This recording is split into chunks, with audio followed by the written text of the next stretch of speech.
નમસ્કાર વિદ્યાર્થી મિત્રો, એનસી ક્લાસીસ ચેનલમાં તમારું હાર્દિક સ્વાગત છે. મિત્રો, બનાસકાંઠા જિલ્લા પરીક્ષા સમિતિ 2024નું તમને ખૂબ ઉપયોગી નીવડે તેવું પ્રશ્નપત્ર તો વિડીયોને સ્કીપ કર્યા સિવાય પૂરેપૂરો નિહાળજો. મિત્રો, આપણે આ એનસી ક્લાસીસ ચેનલમાં દરેક વિષયના પ્રશ્નપત્ર મૂકવામાં આવે છે અને બીજા વિદ્યાર્થીઓ સુધી પણ આ લિંકને શેર કરજો જેથી એમને પણ પ્રશ્નપત્ર મળી રહે.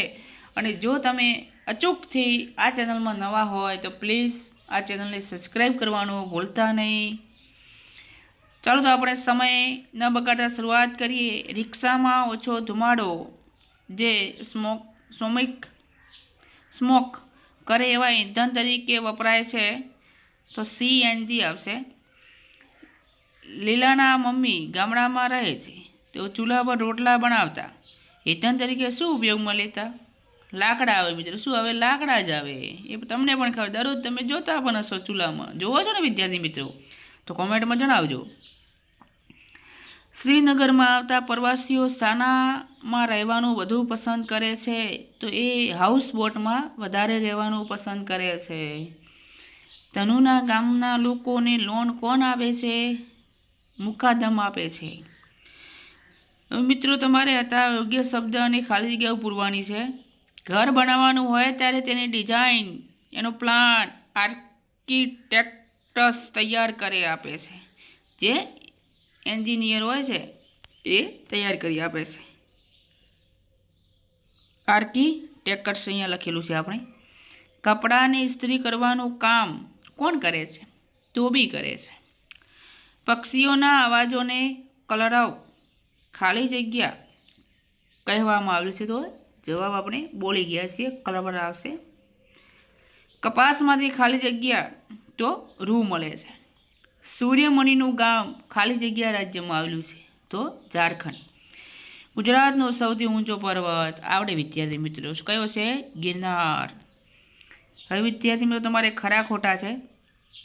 વીજળી લાગેલી અને આગને પાણીથી ઓલવવી જોઈએ તો ખોટું છે. વર્ધા શહેર મહારાષ્ટ્રમાં આવેલું છે.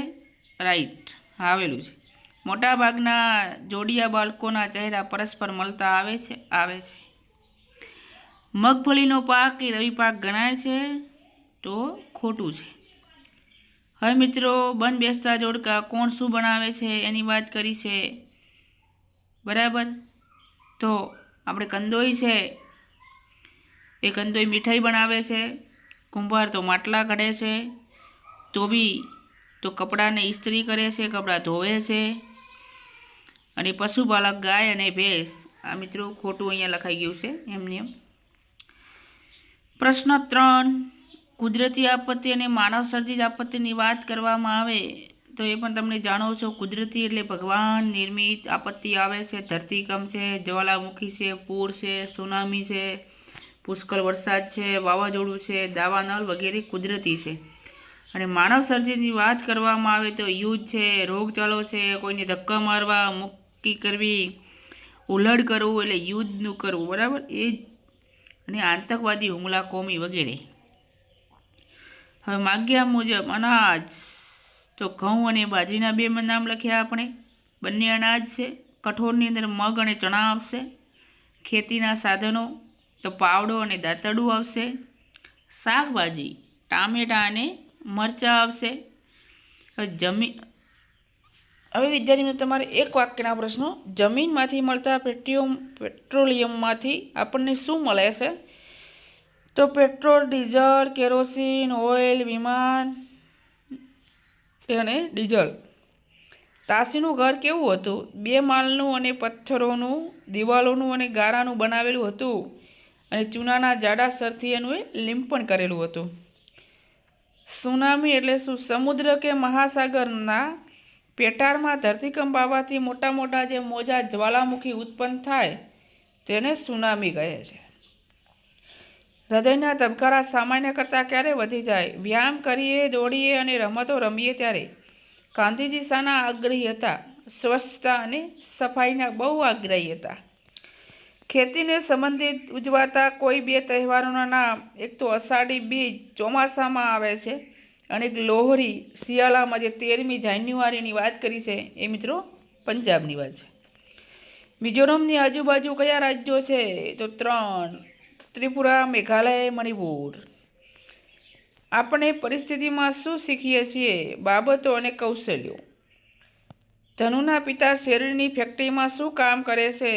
વજન કરવાનું અને તેની પહોંચ કેટલી શેરડી આપી એનો હિસાબ, અને પહોંચ એટલે પાવતી. ગુજરાત રાજ્યના કુલ કેટલા જિલ્લા છે? પાઠ્યપુસ્તક પ્રમાણે હાલ તો વિદ્યાર્થી મિત્રો 33 આવશે, પણ આમ જોવા જઈએ વર્તમાનની અંદર તો 34મો જિલ્લો વાવ થરાદ બની ગયો છે, અને ટૂંક સમયમાં આપણી સમક્ષ બુકોની અંદર પણ આવી જશે. આ મિત્રો તમારે મોટા પ્રશ્નો હતા, તમે એકવાર એને જોજો અને પછી વાંચી લેજો. પરીક્ષામાં બહુ ઉપયોગી અને મોસ્ટ આઈએમપી છે. હવે વિદ્યાર્થી મિત્રો તમારે એક નકશો આપેલો હતો, કઈ જગ્યાએ કયા સ્થળ આવેલા છે. તો આપણે કચ્છનું મોટું રણ તો અહીંયા આવેલું છે, બરાબર. પછી બનાસકાંઠા ડેમ તો અહીંયા આવેલો છે.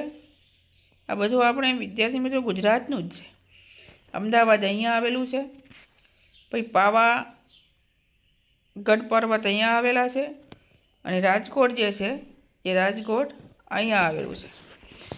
એ આ કચ્છનું રણ આવેલું છે, આ બનાસકાંઠા ડેમ, આ અમદાવાદ, આ પાવાગઢ પર્વત અને આ રાજકોટ. અને બીજું વાત કરીએ તો દાંતીવાડા ડેમ સિંચાઈ પણ એ અહીંયા આવશે વિદ્યાર્થી મિત્રો. તો તમને અમારો વિડીયો ગમ્યો હોય તો લાઈક કરજો, શેર કરજો, અને ચેનલમાં જો નવા હોય તો અચૂકથી સબસ્ક્રાઈબ કરવાનું ભૂલતા નહીં. જય હિન્દ, જય ભારત.